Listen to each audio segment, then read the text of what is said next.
we're here to discuss that the GPS tracking system that we put on the car was a valid warrantless search.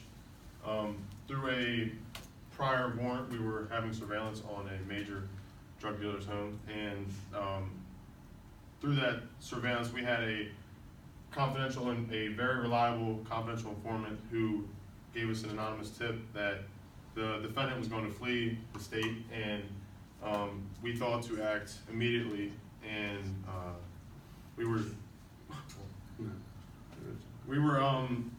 we felt that there was a public safety issue, so we took it into our own hands to react immediately and put a GPS tracking system onto the defendant's car.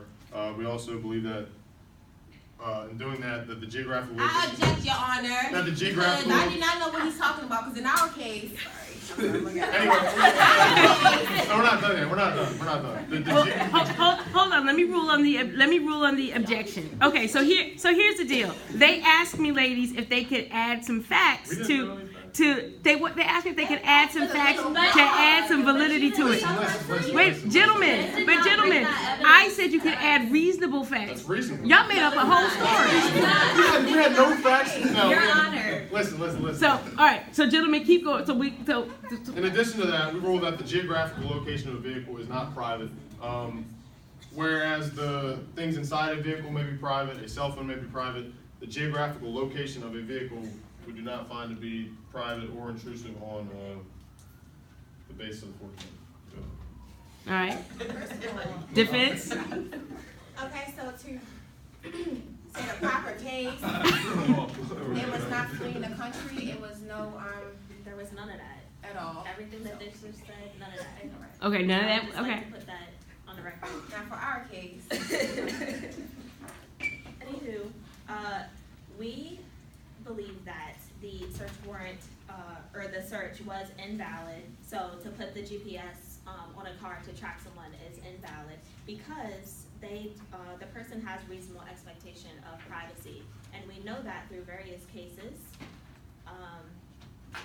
The first is Olmstead v. United States. They said that the privacy is only towards a person, and then after that, we went to Cass v. United States, which extended the reasonable expectation of privacy. So in Cass, the courts held that the warrantless search was conducted in a violation of the Fourth Amendment, only because even though it was on a public street, in the public, it was not violating the public. We weren't putting the public in danger, and they were violating his Fourth Amendment rights because that was his privacy. It's a personal phone call. It's not public to hear. So therefore, the privacy or the reasonable expectation of privacy was extended to conversation. And then in the Kylo case.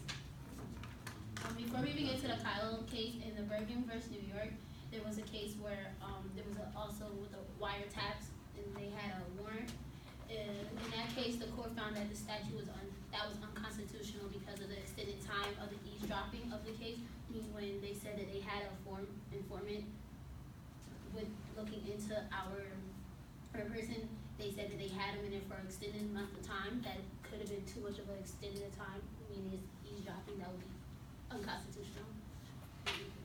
And then the Kylo case also stated that the home is protected as well. So again, their rights are being extended for a reasonable expectation of privacy.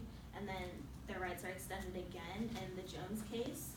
And this specifically relates to the case that we are presenting before you, because the suspect he was selling drugs, and so the police put a tracker on his car, and they tracked him, and they did have a warrant, but the issue was that the warrant was for DC and it was not for Maryland, so the warrant wasn't even correct.